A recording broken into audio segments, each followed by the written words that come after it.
I'm standing in the midst of 7 prints that I made in 2019. I call this group of prints the day prints. Each one is titled consecutively day 1, day 2 through day 7.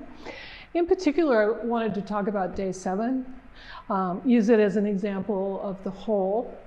The common element throughout these 7 pieces is a set of marks, set of etched in lines or incised lines that I'm pointing to here. This whole set, there's these linear shapes, and each print has that impression.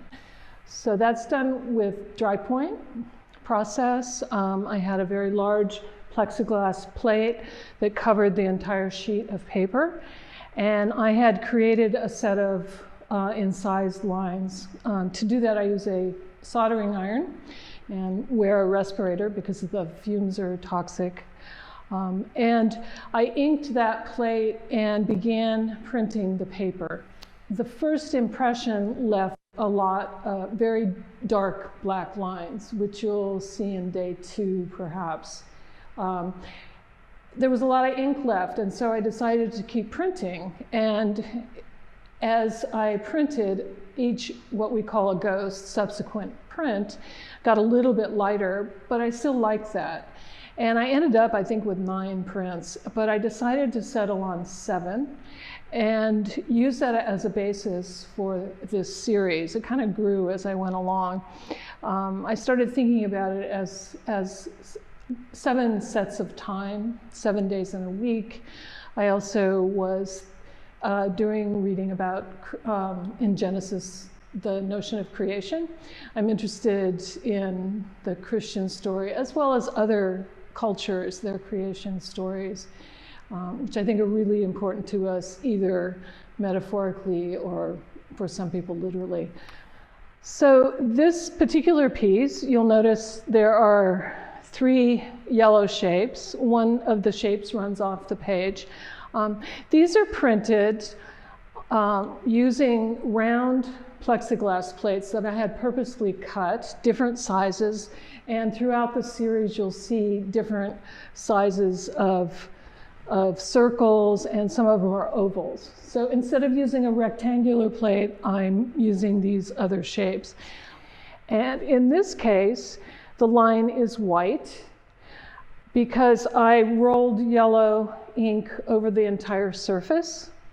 And where the line that I made with the soldering iron is raised a bit, it doesn't allow the brayer to get the ink into the crevices.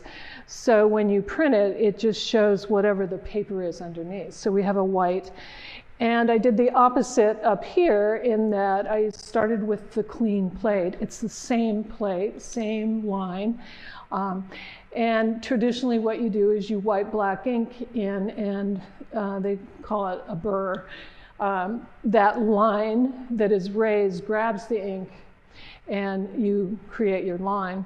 So in terms of where these lines come from, the initial base lines that I spoke about that are in all of these are taken from some drawings that I've done in nature, just actually on campus when I was teaching and looking at the grasses. And so I would take the drawing and enlarge it very large, maybe cut it up and move it around. And so at that point, I'm using lines of things I've seen, but I'm rearranging them.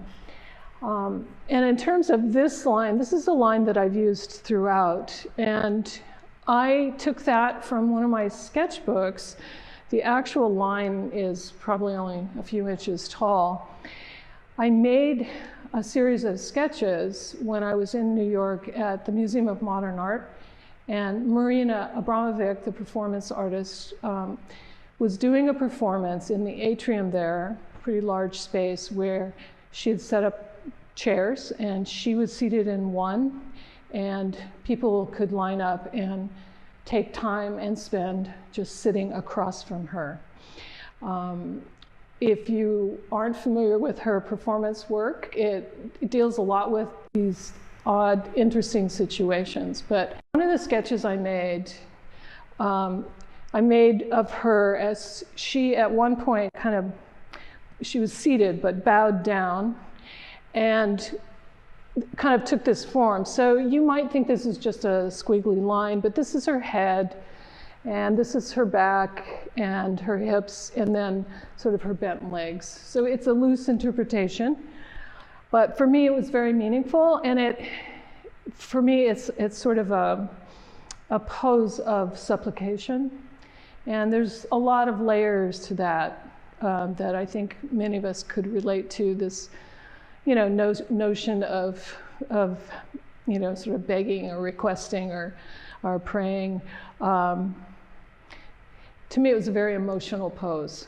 So I've included that in numerous pieces